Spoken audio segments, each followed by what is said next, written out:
साथियों, ये प्रकृति बहुत ही रहस्यों से भरी हुई है और अलग अलग महाद्वीप में कुछ ऐसी बातें बीच बीच में सुनने को मिलती हैं जिससे इस बात की सच्चाई भी सामने आती है कि ढेर सारे चमत्कार हमें देखने को मिलते हैं भौगोलिक स्तर पर और अन्य स्तरों पर भी। ऐसे ही अंटार्कटिका महाद्वीप अभी सुर्खियों में है।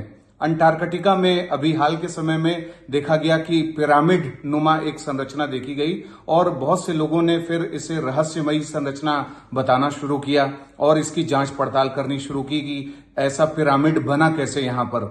इसी तरीके से अंटार्कटिका में हाल के समय में ब्लड फॉल्स देखा गया, यानी खूनी झरना देखा गया। वहां खून दिखा, खून जैसी प्रवाह दिखा और उसके आधार पर वैज्ञानिकों ने इस पर जांच पड़ताल करनी शुरू कर दी। बाद में उन्हें पता चला कि आयरन वगैरह का तत्व उसमें था और हवा के संपर्क में ऐसा चीज देखने को मिला। लेकिन जो सबसे आश्चर्यजनक चीज सामने आई है वो ये है कि वहां का जो सबसे सक्रिय ज्वालामुखी है माउंट इरेबस, वो अभी इस समय सोना उगल रहा है, यानी गोल्ड डस्ट जो है एमिट कर रहा है और हर दिन करीब $6,000 उससे के मूल्य का जो गोल्ड है वो एमिट हो रहा है। और अगर हम उसे भारतीय मुद्रा में देखें तो 5 लाख रुपए जो है हर दिन उससे निकल रहा है। और जो पूरा एरिया है ये माउंट इरेबस का, ये अपने लावा लेक्स के लिए जाना जाता है और लावा लेक्स में जो गैस निकलती है उसका जो टेम्परेचर है वो 1700 डिग्री सेंटीग्रेड है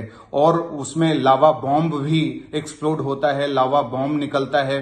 तो ये जो गोल्ड डस्ट निकल रहा है, इस गोल्ड डस्ट से हर दिन 80 ग्राम मेटालिक गोल्ड एमिट हो रहा है।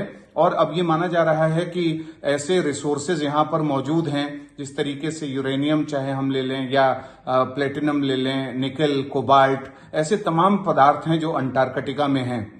अंटार्कटिका में आप सभी जानते हैं कि इसे विज्ञान को समर्पित महाद्वीप भी कहा जाता है और यहां पर 6 महीने तक दिन रहती है, 6 महीने तक रात रहती है।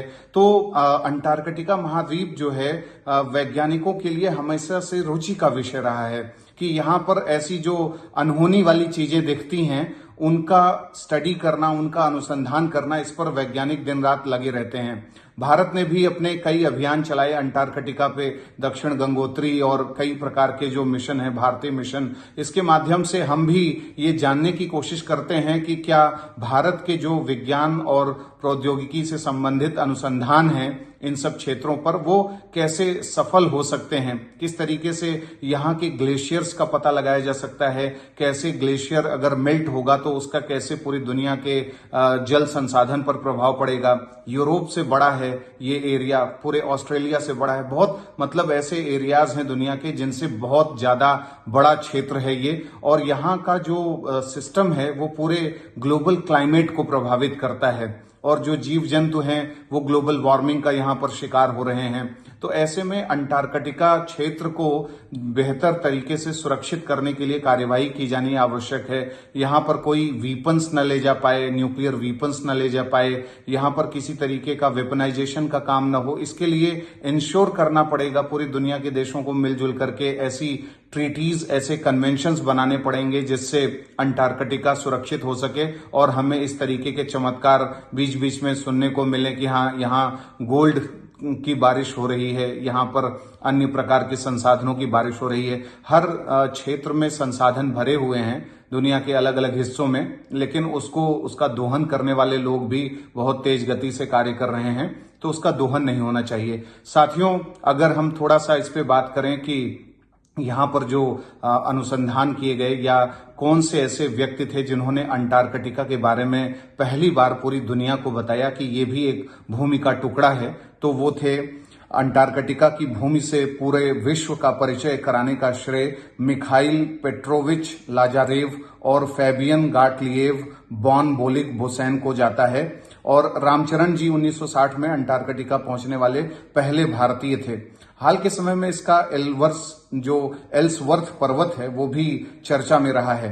तो ये सब जो पहलू हैं अंटार्कटिका के बारे में जाने जा सकते हैं। अंटार्कटिका पर इस बार कुछ सवाल भी बन सकता है। अंटार्कटिका की जो सबसे ऊंची चोटी है वो हमें आप कमेंट बॉक्स में जरूर बताएं।